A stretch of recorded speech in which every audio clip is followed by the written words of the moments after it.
Hello friends, I am Dr. Dhruv Chaturvedi. Today I will be speaking a bit about brain tumors and I'll try and make you understand how to find them early, how to diagnose them early, how to come to us early and how to differentiate them from brain stroke. Brain tumours और brain stroke आजकल कोई बहुत rare problem नहीं है. हमारे पास काफी patients आते हैं जिनको ब्रेन ट्यूमर्स या ब्रेन स्ट्रोक होता है. Now the problem is when to visit a doctor and what are the problems, what are the symptoms, या किसी पेशेंट को क्या परेशानियां हो सकती हैं जो हमको ये बता सकते हैं कि इनको ब्रेन ट्यूमर या स्ट्रोक है. स्ट्रोक की जो प्रॉब्लम्स होती हैं जनरली वो सडनली आती हैं. जैसे एकदम से किसी शरीर के एक भाग की वीकनेस आ गई या आपकी विजन एकदम से कम हो गई, कभी सीवियर हेडेक हो गया, बहुत तेज हेडेक जैसा पहले नहीं हुआ. जनरली ये प्रॉब्लम्स जो होती हैं एकदम से शुरू होती हैं. और स्ट्रोक, ब्रेन स्ट्रोक जो है वो ज्यादा कॉमन है उन पेशेंट्स में जिनमें blood pressure, blood sugar, high cholesterol, इन सब की दिक्कतें या परेशानियां पहले से चल रही होती हैं. जबकि ब्रेन ट्यूमर जो है वो जनरली धीरे धीरे अपने सिम्टम्स दिखाता है. एकदम से भी आ सकते हैं. It doesn't mean that the brain tumour is always insidious in onset और has a slow progress, but it can present to us very quickly also. काफी पेशेंट्स हमारे पास आते हैं जो कहते हैं कि सर हमको बहुत टाइम से दर्द हो रहा था, सिर में दर्द हो रहा था और वो उसको इग्नोर करे जा रहे थे. सिर में दर्द एक आम प्रॉब्लम है. मी एंड यू और anybody else, anybody can have it, but we must know that when it is a problem which is more than a mere headache, a simple headache, हमको ये पता होना चाहिए कि जब सिर में दर्द जो है वो सिर्फ एक हेडेक नहीं है, वो कोई और प्रॉब्लम के साथ भी हो सकता है. तो ब्रेन ट्यूमर जो होते हैं उनमें काफी तरीके की दिक्कतें आ सकती हैं, जिनमें मुख्यतः सर में दर्द, दौरे आना, शरीर के एक भाग में वीकनेस, झंझनाहट, या फिर उल्टियां होना, आंख की रोशनी में कमी आ जाना, ये सारी चीजें होती हैं. और काफी पेशेंट्स इन चीजों को इग्नोर करते रहते हैं. Now the brain tumors can be detected very easily. Today in every city we have the facilities of MRIs and CT scans, but first and foremost and the most important thing is that you must go to a doctor. अगर आपको ऐसा headache है या आपके vision में कमी हो रही है जो हफ्ता में या 2 हफ्ता में ठीक नहीं हो रहा हेडेक, या विजन आपकी कंटिन्यूसली डाउन जा रही है और आप आई सर्जन के पास भी गए हैं या चश्मे वाले के पास गए हैं, उसने आपकी विजन, चश्मा भी बनाया बट विजन उससे करेक्ट नहीं हो रही है, या शरीर के किसी भाग में वीकनेस आ रही है, आपको इमीडिएटली डॉक्टर को कांटेक्ट करना चाहिए. ब्रेन ट्यूमर को पता करने के हमारे पास बहुत ही सरल और सामान्य साधन हैं. कोई भी डॉक्टर आपको देख के बता सकता है कि आपको इन इन्वेस्टिगेशंस की जरूरत है या नहीं है. Most of the brain tumours can be detected very easily by MRIs and CT scans which are available throughout the city and in practically every city in India. Brain tumour से घबराने की जरूरत नहीं है. ऐसा नहीं है कि सारे ही ब्रेन ट्यूमर्स कैंसर्स होते हैं और लाइलाज होते हैं. Rather many brain tumors are benign and can be removed completely, जिनको हम पूर्णतया निकाल सकते हैं और उसके बाद पेशेंट की रिकवरी भी बहुत अच्छी होती है. काफी सारे ऐसे ब्रेन ट्यूमर्स जो कैंसर नहीं होते हैं, ऑब्वियसली उनमें हमको रेडियोथेरेपी या कीमोथेरेपी देने की भी जरूरत नहीं पड़ती है. तो जैसा मैंने आपको कहा, ब्रेन ट्यूमर से घबराने की जरूरत नहीं है. आप डॉक्टर के पास जाएं, एमआरआई और सीटी स्कैन से हम आपका ब्रेन ट्यूमर पता कर सकते हैं. अगर किसी को ब्रेन ट्यूमर होता है तो उसकी ट्रीटमेंट की बहुत सारी पद्धतियां होती हैं. There are many ways to treat a brain tumour. The first and foremost and the most commonly used is surgery. Brain tumours की सर्जरी आज काफी सिंपल और सेफ है. हमारे पास काफी ऐसी तकनीक हैं जिनसे हम सेफली ब्रेन ट्यूमर्स को निकाल सकते हैं. ये ब्रेन ट्यूमर्स एंडोस्कोपिकली नाक के जरिए भी निकाले जा सकते हैं, जिसमें कोई चीर फाड़ की भी जरूरत नहीं पड़ती है.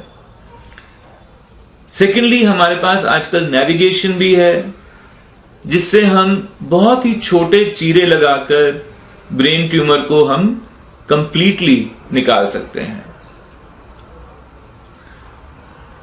एक बार जब आपने ब्रेन ट्यूमर का ऑपरेशन हो गया तो उसके बाद सारा आगे का ट्रीटमेंट डिपेंड करता है कि आपकी बायोप्सी क्या आती है. जैसा मैंने आपको बताया, काफी सारे ब्रेन ट्यूमर्स कैंसर्स नहीं होते हैं. दे आर नॉन कैंसरस और non malignant. Now for a tumour which is non malignant और non cancerous, practically surgery is the end of the treatment. Most of the times surgery is sufficient to treat the patient from brain tumor. But in some patients there may be residues where simple radiation therapies which are very safe, जिनमें कोई hair loss वगैरह नहीं होता, can be given just for a day, और वो जो बाकी जो बचा हुआ ट्यूमर होता है उसको भी खत्म करा जा सकता है. जबकि अगर किसी पेशेंट को कैंसरस ट्यूमर होता है तो उसके बाद उसका जो बायोप्सी आता है उसके अकॉर्डिंग उसको रेडियोथेरेपी और कीमोथेरेपी की जरूरत भी पड़ सकती है. So in a nutshell, this is how the brain tumors are treated.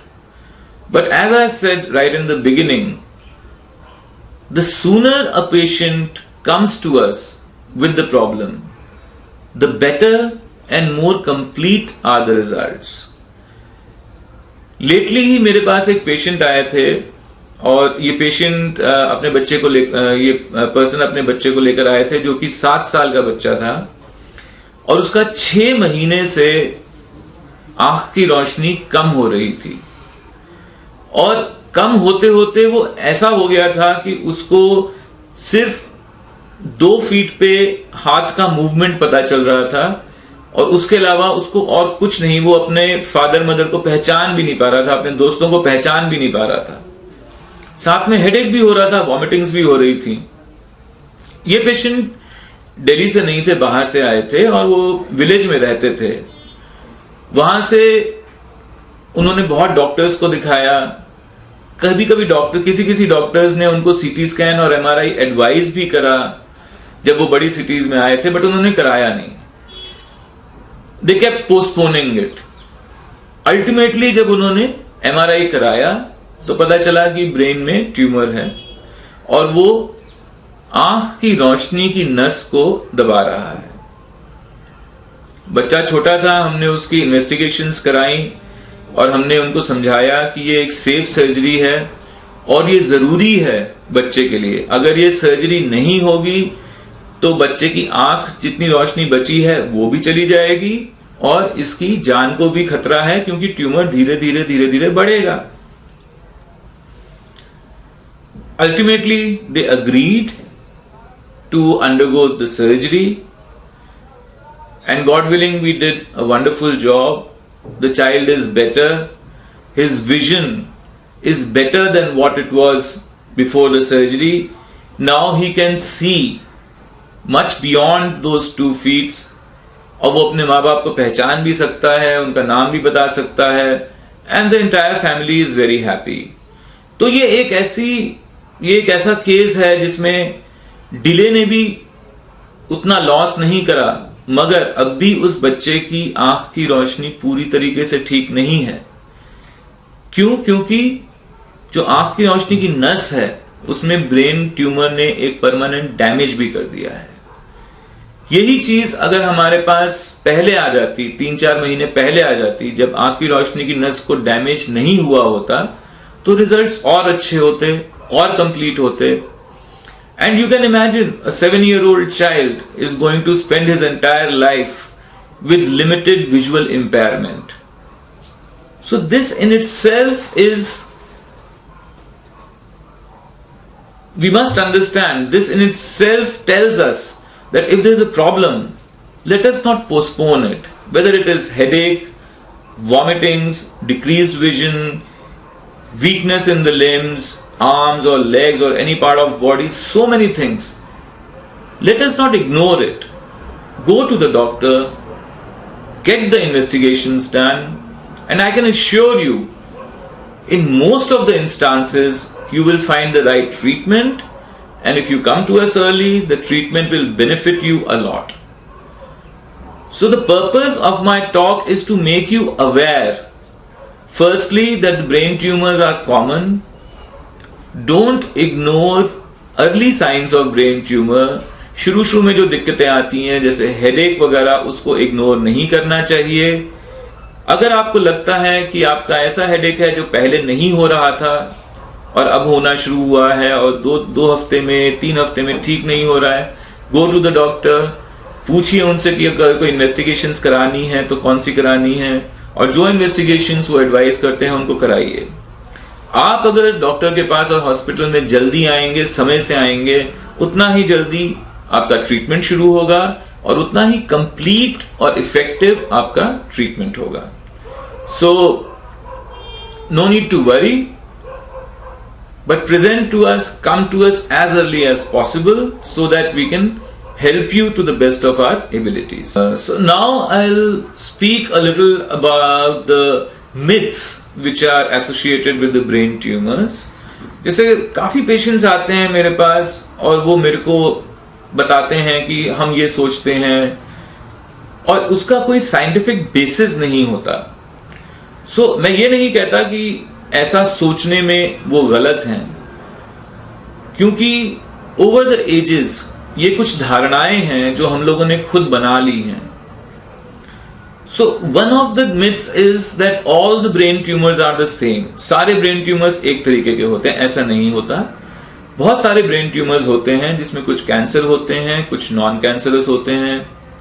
एक और मिथ है कि सब ट्यूमर्स को हमको सर्जरी से निकालना पड़ता है. ऐसा भी नहीं है. कुछ ट्यूमर्स हैं जिनको हम मेडिसिन से भी ठीक कर सकते हैं, कुछ ट्यूमर्स हैं जिनको हम रेडिएशन से भी ठीक कर सकते हैं. हर एक ब्रेन ट्यूमर में ऑपरेशन की जरूरत हो, ऐसा नहीं है. Then there is a common myth that brain tumours are common in old age only, but it is not so. Brain tumours are common in any age group. Even children or infants, like children in the first year of their life, can have a brain tumor. So we should be very vigilant regarding any of the problems which may direct us or which may point us towards the person having brain tumor.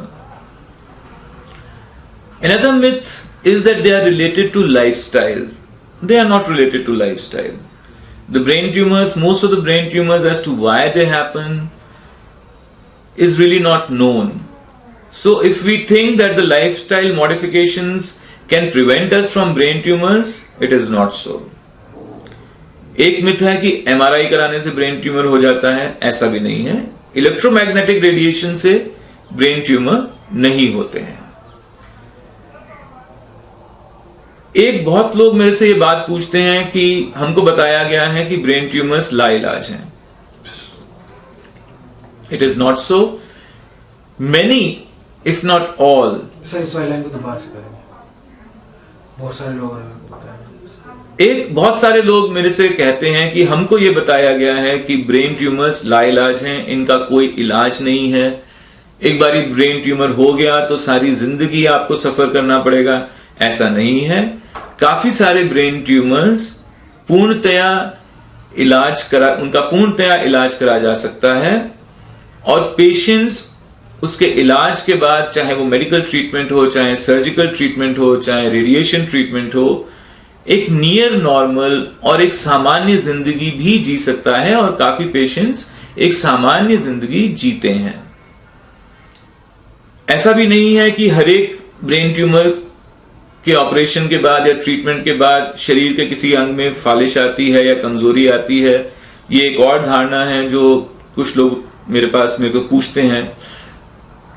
ये भी ऐसा नहीं है. I can tell you most of the patients that we operate more than 95% of the patients, they go without any deficits or weaknesses.